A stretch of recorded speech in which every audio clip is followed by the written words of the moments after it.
says sometimes we only talk about when we got a blessing that we're not ill, we don't have anything. But the blessing come in many forms. So, no, thank you. When we look into that, so your illness may be a blessing to meet the Lord. Because we have seen many people in the Bible that have a certain illness. It was a blessing for them to continue moving until that they meet the Lord. There is a song in 88.1 that I usually listen. We're praying for blessing. We're praying for this. About if your illness is your blessing. Directly from the Bible. So this morning, we want to go into the keys. Look for the blessing that we have in the keys of the kingdom. The keys. That's where we will direct our steps. We started last time. This is part 2. Father in heaven, we ask for your blessing upon your word. Use my mouth to bring your word about to understanding. Thank you. In Jesus' name I pray. So, we said last time, God give everyone a key. We all have keys. And we even say that sometimes we have the key in our hand, we're talking about our cars, our home, and then we're looking for it. It's not lost. The worst that can happen to a Christian is to have the Spirit and have no power. Let me say it again. The worst that can happen to a Christian is to have the Spirit but have no power. And many of us are in church. We have no power. And we're talking about being Christian. There are times in life we are more religious than Christian. So, looking into what we have in front of us, dissecting the keys, we come to the understanding that the keys that are given to you can never be lost. We said that the keys, mommy, baile, the keys that are given to you can never be lost. Why can't they be lost? Because you're the one holding it. God giving it in your hand. And then when it placed it in your hand, is looking unto you, having the key. Wherever that you place it, you'll find it back. You can't never lose that key. The keys to the kingdom, there are times, there are moments, we have it and we forget that we have it. And when we forget that we have it, that's when the evil one attack. Understand that Jesus come in the region of Caesarea Philippi. And he asked the disciple, who do they say that I am? And from that we have many answers. And the answers, until that it comes to the mouth of Peter, then God said, it was not you. It was who? My Spirit. Holy Spirit tell you. What we understand, the keys that we have, even if you have never used them before, when you decide to use them, they will always function. Even if you have never seen them, use them before, you put them aside. Whenever that you decide to use them, they will always be functioning. Why is that? It was given to you by, and God give you things that is never old. They cannot be rust. You will be rusty, but not what God has given to you. So, when we look at the message, the kingdom, I will give you the keys of the kingdom of heaven. Whatever that you bind on earth will be bound on heaven, and whatever that you loose on earth will be loose in heaven. Then Jesus ordered the disciple not to tell anyone. The keys are used to lock or to unlock. Another word, if something does not work in your life, it's still there, is because you do not know how to use the keys. Elder Matthew gave me a key last time to come to that storage. And when I come to the storage, I keep turning, I could not open it. Then on a Sunday, I come to, I said, the key does not open the storage. He said, no, you have to pull it back a little bit and then turn it. With the same key that I cannot use, since he's been using it for a while, he tells me this is how to use the key. There are times you're going to find a brother that tells you this is how the key is used when it comes to the Bible. When we look onto the key of the kingdom, we understand from the very get-go of the Bible, of the history, God placed the keys into the Adam's hands and tell him this is what you should not do. If you do, this is what will happen. In other words, having to have a good listening ears can help you to get to paradise. In the book of Isaiah, chapter 9, verse 6, we find this. After Adam and Eve sinned, then Jesus came and said, this is what we're going to do. We have the sanctuary, which is the type that was to announce the coming of Jesus Christ. Then when we come to the time of Isaiah, he came and prophesied that Jesus will come. What did he say? He said, for unto us a child is born. Unto us a son is given. And the government, this is the key. We're going to talk today about the government. Shall be upon his shoulder, and his name shall be called Wonderful, Counselor, the Mighty God, the Everlasting Father, the Prince of Peace.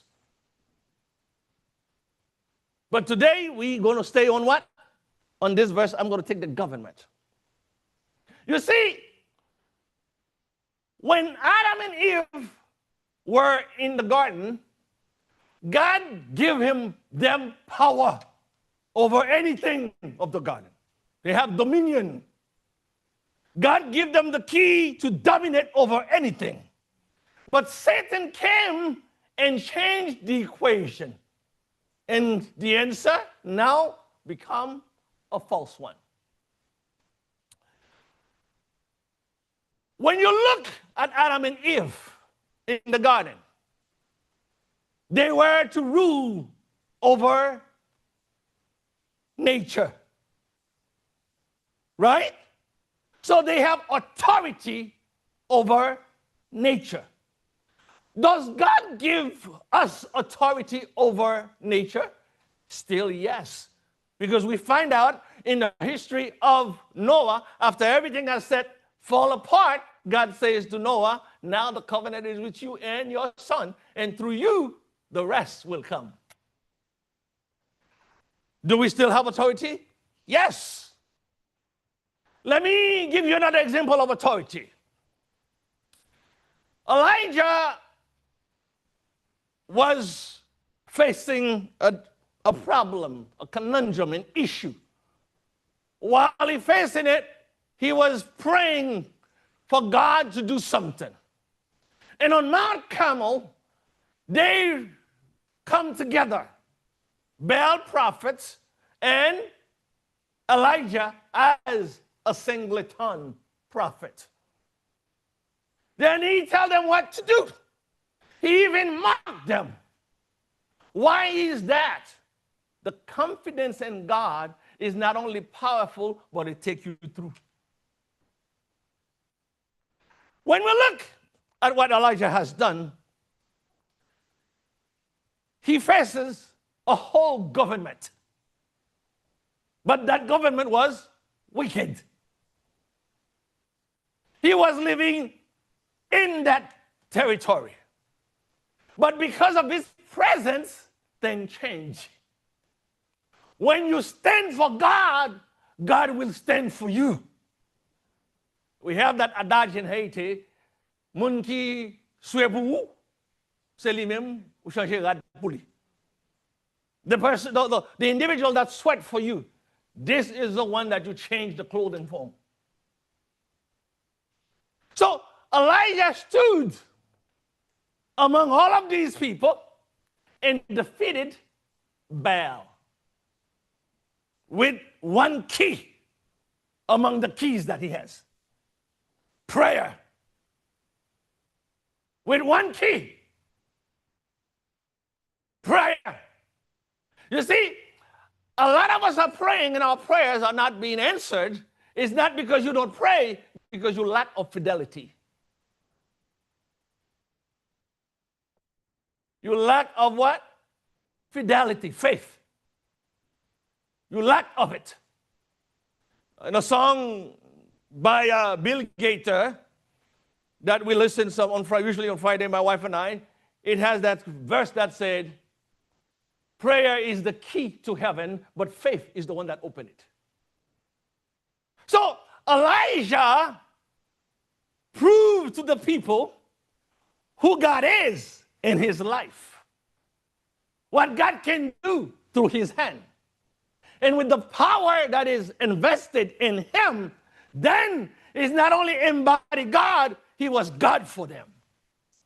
At a time, God dictated Moses to go to Egypt, and he tells Moses that you will be a God to them. And the word God is the same word that begins Genesis. Elohim. It's another sermon. I'm just throwing this at you right now. What I want you to understand,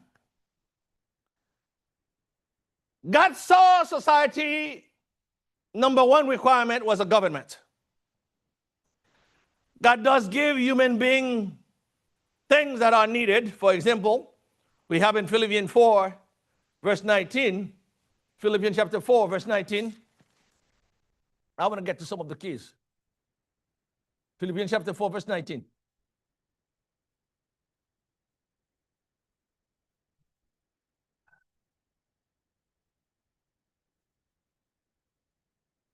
But my God shall supply. You're not there.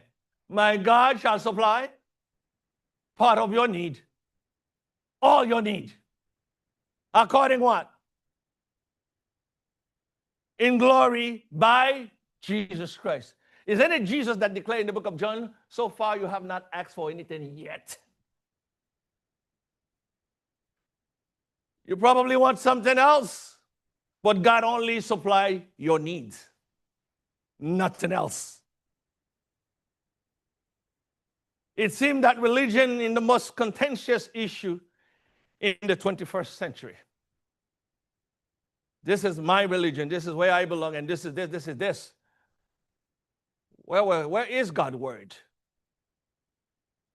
The book of Romans chapter 6, 16 put it this way. Know ye that to whom ye yield yourself, servant to obey, his servant ye are, to whom ye obey, whether of sin or unto death, or whether obedience unto righteousness. This is the story of Adam and Eve. And this is the story of many individuals living in this world today, even into the church. We decided to do otherwise than what God tells us. So that key will not work. Romans chapter 11, verse 29. For the gift and calling of God are without repentance. When God gives you a key, he never recall it. When God gives you keys, he never do what? Recall them. Never. You have it until the gate of heaven is locked. So you have the keys in your hand. Use them in the morning. Use them midday. Use them at night. And if need be, use it on behalf of your friend too, so they will know how the keys work in God's kingdom. The keys to kingdom, as the verse underscore, is the permanence of unchangeable nature of God, the gift and calling of him, meaning they cannot be withdrawn or revoked. Once you have it, it's yours. I went to a church, and then there was a lady that come, because of this person, I don't go to church. Because of that person, I don't go to church. Because of this, I said, you don't need to go to church there. You can go to another church. But what I would want you to do, because of this person, you should be in church. You say, why? Because the way that you live will show her the way. By having to live, you don't solve the issue. And a lot of us, a Haitian or whoever that you are, something special about this. Instead of solving issues, you rather move somewhere else. Not in my case. I'm going to be an authority. That's the way it is. That's God wants us to live what? In the same community. It's okay to have issues, but let's solve them. When we understand the idea, whoever you obey, you become the servant of this person, is a pivotal theme in Romans chapter 6, which draws an image of slavery. To the one you obey, sin that leads to death, obedience which leads to righteousness. The principle underscore that obedience determines your master. You obey this person, he or she is your master. Satan obeyed the voice of himself because of pride. He thinks that he was his master, but God is still his master. What we need to understand,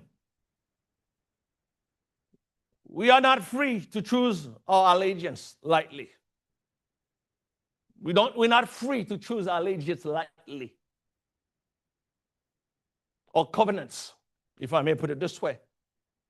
Since our action define our spiritual principle of servitude. Understand that choice to obey a certain person, or certain group, or certain individual will determine that that group is your master.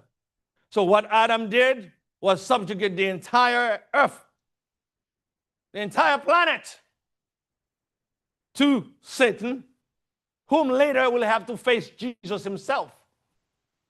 How? We'll get there. By having to have the first Adam lost his domination over nature and even over Satan. Why is I say over Satan? When God gave Adam the keys, when he tells them to dominate, Satan was part of it too. Why is that? God is right there with him. God sees him through, but he didn't see himself through. A lot of the time, we are the one that block our miracle. We're praying for it, but we're not acting as if it's already in your hand. You have the key. What we understand is the choice of obedience determines your master. So what Adam did was to subjugate the entire earth to the imperial master until the second Adam shows up. His name, Yeshua Mashiach, Jesus Christ. If you bow down and worship me, Satan said, he faced the first Adam in the garden. Then now he faced Jesus on Mount Olive. The kingdom was delivered unto me.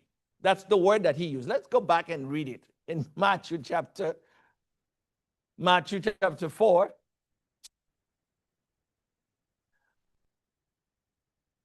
verse 8 to 11. Listen to what it says. Again, the devil taketh him into an excellent high mountain and showeth him the kingdoms of the world. Are you there? And then what did he say? What else?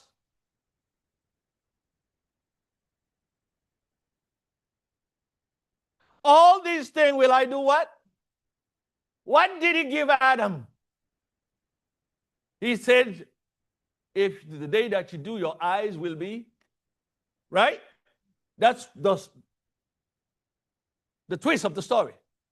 But now he came to the true master. He presented himself the same way, takes things of God and twisted them to his advantage. Verse 9 said, all these things will I give thee if you will fall down and worship me. Verse 10, then Jesus said unto him, get thee hence, Satan, for it is written, thou shalt worship the Lord thy God, and him only thou shalt serve. Did Jesus present himself as God? Who that you have to worship? In other words, the person that you come to is your master. Perhaps you didn't know that was him because you were blinded. But this is the Lord. When we look at this, Jesus did not mince a word.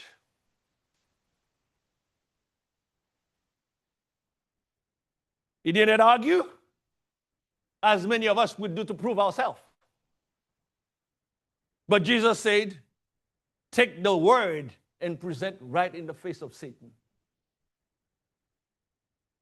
Satan was speaking the facts, right? Yes, he was. He said, Adam and Eve give me the kingdom. That's true. That's a fact. But here's the problem. Now, I have the kingdom. I'm giving it to you. Just worship. You see? So, what we're saying here, Jesus did not dispute those things. You know Jesus loved to get into certain dispute and always come out on top. But this time, though that he didn't let Satan fly, but put him where it's supposed to be. Brethren, when we give something to someone, you are responsible for it. When we see what's going on, the verse underscored the permanence of steadfast nature of God, gifts and calling, meaning they cannot be canceled, nor his word come out voided. In the book of 1 Corinthians 15, verse 45 to 49, I'm reading this to you. And it is written, the first man Adam was made a living soul. The last man Adam was made a quickened spirit. I want you to understand the word. Adam was what? A living soul. Why was Adam a living? God breathed on Adam.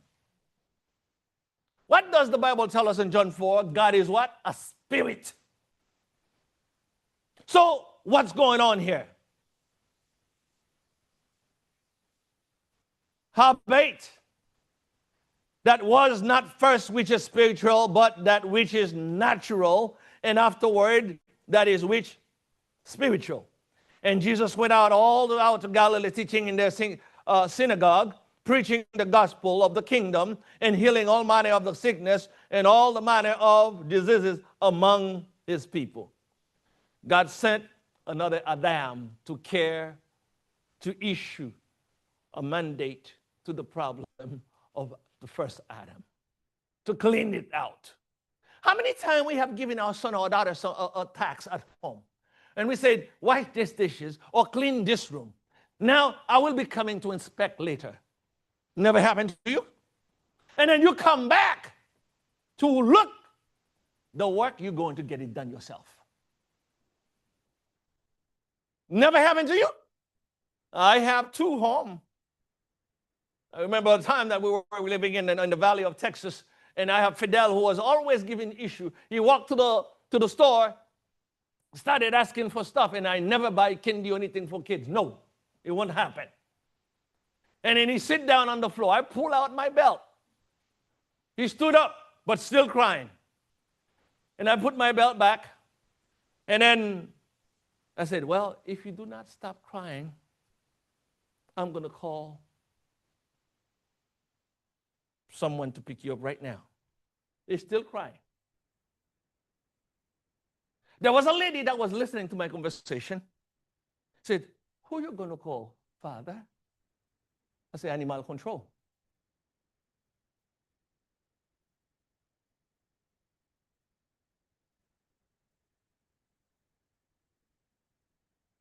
Because I know 911 will not take it because I haven't done anything wrong.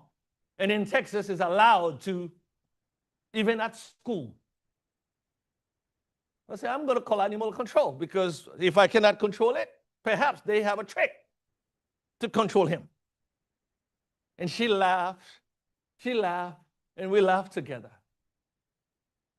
God sent Adam to bring the kingdom back, the second one, under his rulership. God has to go through the proper channel to restore it. He has given his life. So you and I can have the dominion back. And that is the reason why when you reprimand Satan, it has to go away. He has to flee. Mark chapter 3, verse 27. Jesus declared, no man can enter into a strong man's house and spoil his good, except the will first bind the strong man, and then the will spoil his house. In other words, if you're strong in Christ, laugh at Satan with his tricks. You're strong in God, you have the key, use it. I will take the king ship that Adam has lost, handed it over without a fight. He took it back, paying for it with his life. The teaching of Jesus Christ revealed the passion that he has for the kingdom. Whenever that Jesus speaks, he always talk about his kingdom. So if he's initiated others to follow him, he's taking him or them or her to what? To his kingdom. So what happened before we get to the kingdom, we have the Constitution in our hand, but we're not using it. We don't know it. That's the problem humanity faces. Let me give you an analogy, and I'll go to a few keys and finish. Jesus came to birth while the Romans occupied Israel, right? Who was the king or the governor there? Pilate. Yes? For those of us that came from a country, or come from a country that have been colonized, such as I, and I believe Elder Matthew come from St. Lucia, Jamaica, and St. Lucia was colonized by the English. In time of old, in Israel, when you have fight among nations, or God used a nation to bring Israel back to him, they will go and conquer the place and take the people to where they are at. Yes? When the Roman came into the picture, they come and conquer. They don't bring the people back to Rome. They bring a governor back to where you live. So they save themselves the travel. So what they did is to place someone that they know, that know the principle that they use to educate those that are in place. Are you following? So if you come to educate me, Another word, whatever that I practice, your practice is no more worth nothing. Because you're being colonized. That's the definition of being colonized. You have someone on tap that dictates your way. What to eat, what to sleep, the culture, the language, and it changes the whole scenario. I have a friend of mine that said, last time I told my wife before I tell you the other one, I don't know what he asked me to do or something that he was asking. Honey, you just want me to be like you. I can't. I can't. I'm going to still be myself as God wanted me to be. We were not in an argument. It's something that we were saying. And then when she told me this, I said, honey, you want me to be like you? I can't do that. Let me be myself. Because if I be like you, I'm fake. But if I'm myself, you got a true individual in front of you. She laughed. But what we're saying with the analogy that when they come and teach the people, they change the culture. Isn't that the women do? They change the culture. And because they change the culture, in the time that Jesus said, now we have the New Testament written what? In Greek.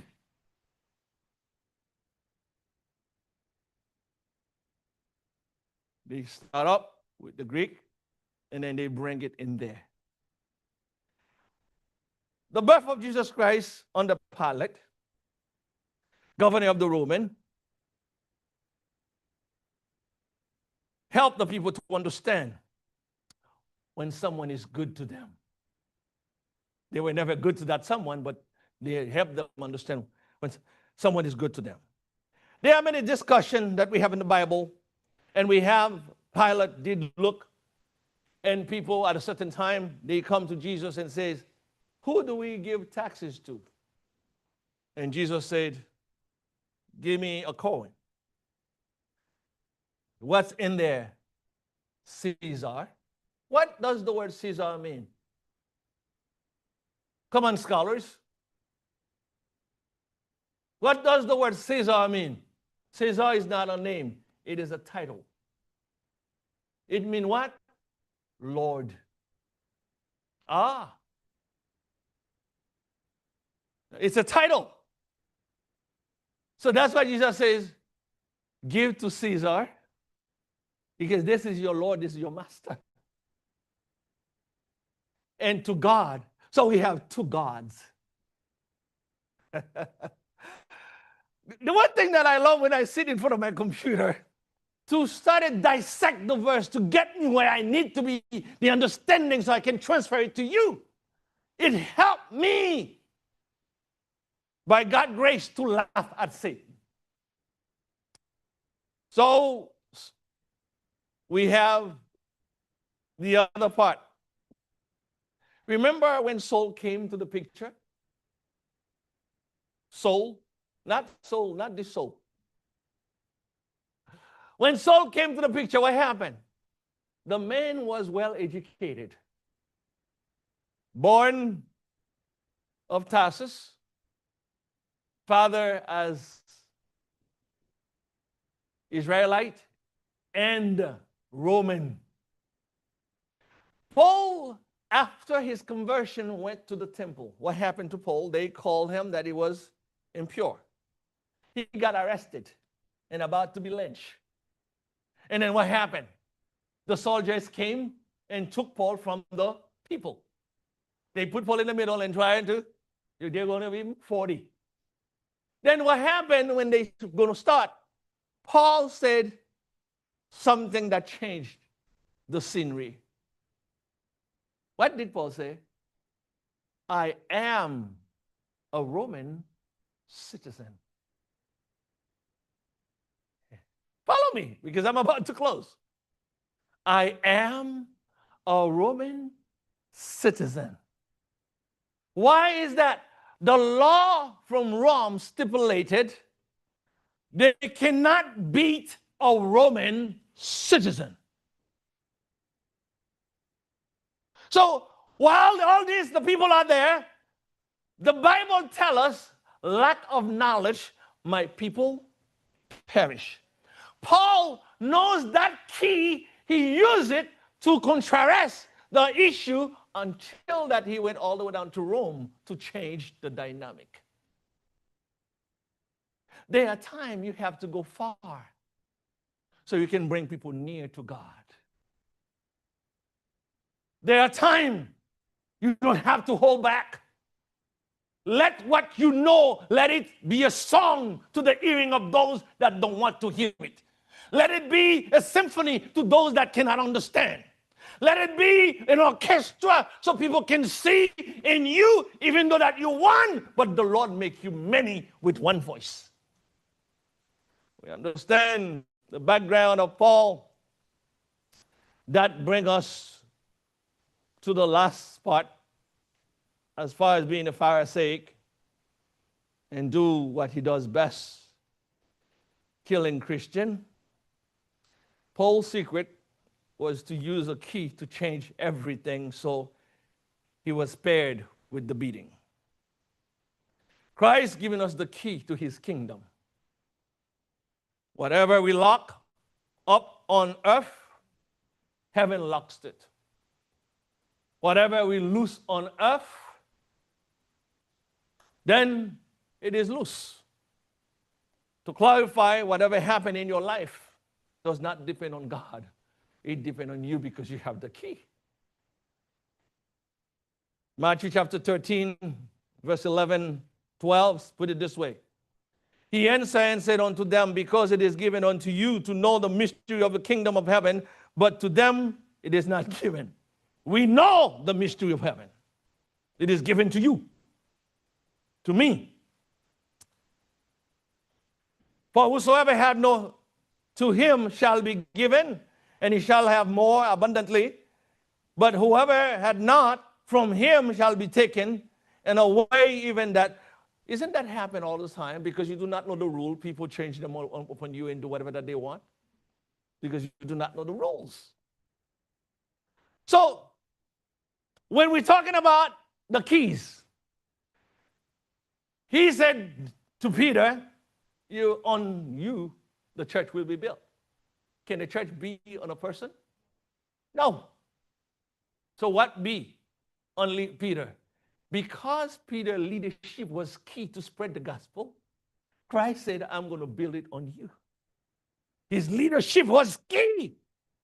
Not only Peter, because we will see that later, he gave him access. Whenever that we're talking about keys, what does key do? Another way to give you access to your own door, to your house, to the door of the car.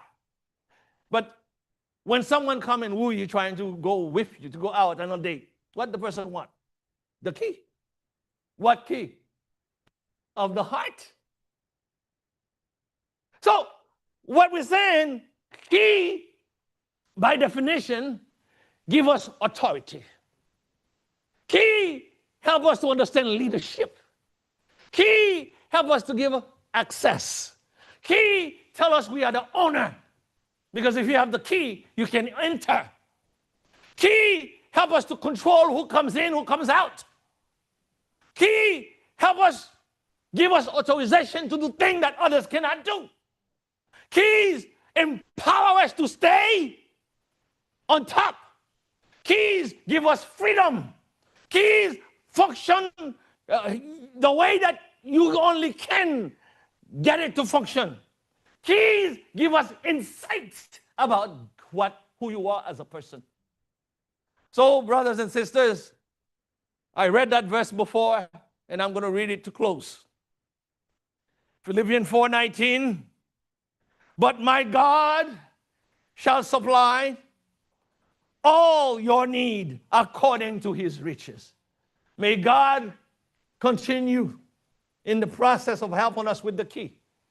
So we know not only how to use it, but which position it's supposed to go. May God help us to understand the keys, not only the functioning of them, but to lead as he wants us to. May God allow us to function as the key ourselves, so we know on the road that we are to the kingdom because we have the key. Then we will go one day. We will be there one day to function in God's kingdom, because keys establish principle, laws. If I see someone in my house, he was in the house and the door is closed, then you're a thief. That's a principle. Laws said you cannot steal. So keys can also be a system.